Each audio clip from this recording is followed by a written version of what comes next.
అనుకున్నాడు దేవుడు నువ్వు కావాలని, నిన్ను కనిపెంచాడు దేవుడు తనలా ఉండాలని.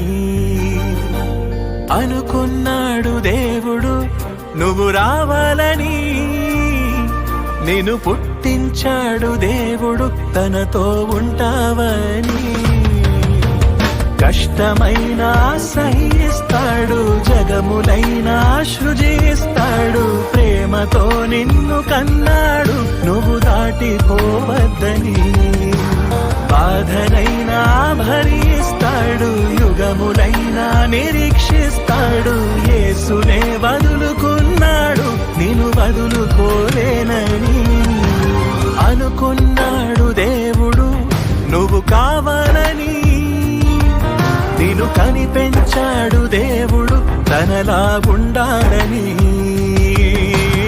అనుకున్నాడు దేవుడు నువ్వు రావాలని, నిన్ను పుట్టించాడు దేవుడు తనతో ఉంటావని.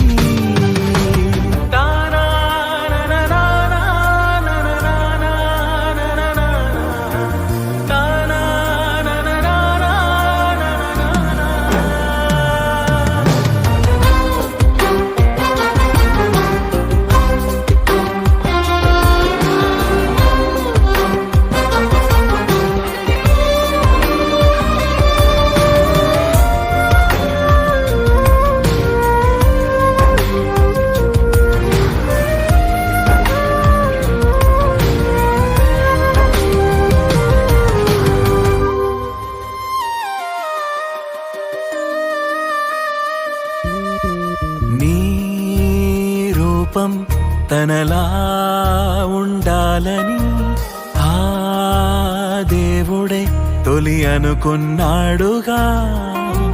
నీ జననం సృష్టిలో కవింతగా ఆ దేవుడే నిన్ను రూపించాడుగా. చూశాడు తానే తల్లి తండ్రి కంటే ముందే, పోసాడు ప్రాణం తన ఆత్మశక్తితోనే. నీ కోసం ఆ దేవుడే చేశాడు ఈ లోకమే, నీ కోసం ఆ దేవుడే వేచాడా నీ రాకకై. అనుకున్నాడుగా నువ్వు కావాలని, పిలిచేశాడుగా నువ్వు రావాలని. అనుకున్నాడు దేవుడు నువ్వు కావాలని, నిన్ను కనిపెంచాడు దేవుడు తనలా ఉండాలని.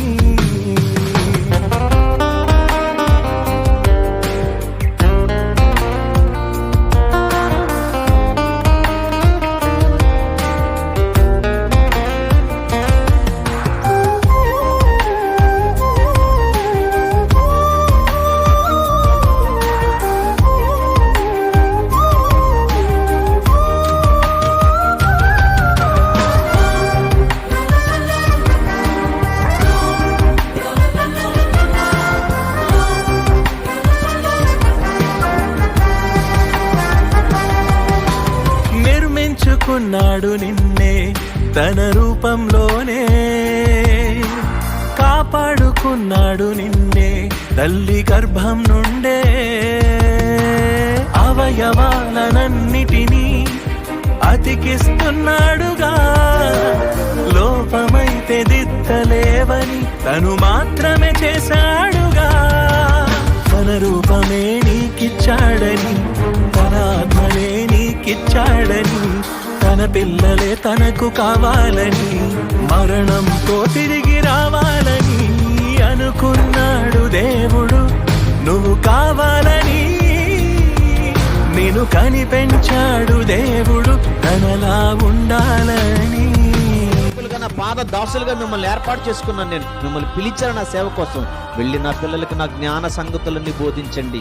కొందరునైనా అగ్నిలోనికి పోకుండా లాగి నా మాటలతో, నేనిచ్చిన ఈ వాక్యముతో కొందరినైనా రక్షించండి. కొందరైనా రక్షించబడాలి. కొందరైనా కాపాడబడాలి అని, కొందరైనా పరలోకానికి చేరాలి అన్న తండ్రి అపారమైన కోరికండి. ఆయన దిగులండి, ఆయన బాధండి బైబిల్లో, ఆయన వేదనండి బైబిల్లో చదువుతుంటే. నీ కష్టము, నీ బాధ, నీ వేదన తీసేయదంత చిన్నది, అది ఎంతండి కంట్లో నలిసి ఉంటుంది. ఆయన బాధ ఎంతో తెలుసా మీకు? అర్థం వాళ్ళకి దూలం అంతది. ఆయన బాధ, ఆయన దిగులు, ఆయన వేదన, ఆయన కష్టము, ఆయన కన్నీరు. మీ ప్రక్కన ఉన్నటువంటి ఏదైనా కొండ ఉంటే అంత పెద్ద కొండ అంతది అయింది. నీ బాధ ఎంత, నీ కష్టం ఎంత, నీ దిగులు ఎంత, నీ ఆశ్రయంత, కంట్లో నలుసంత పెట్టుకొని భూతత్వంలో పెట్టుకొని కొండంతగా ఏడుస్తుంటూ ఊరక ఆయన ఎంత బాధపడుతున్నాడు.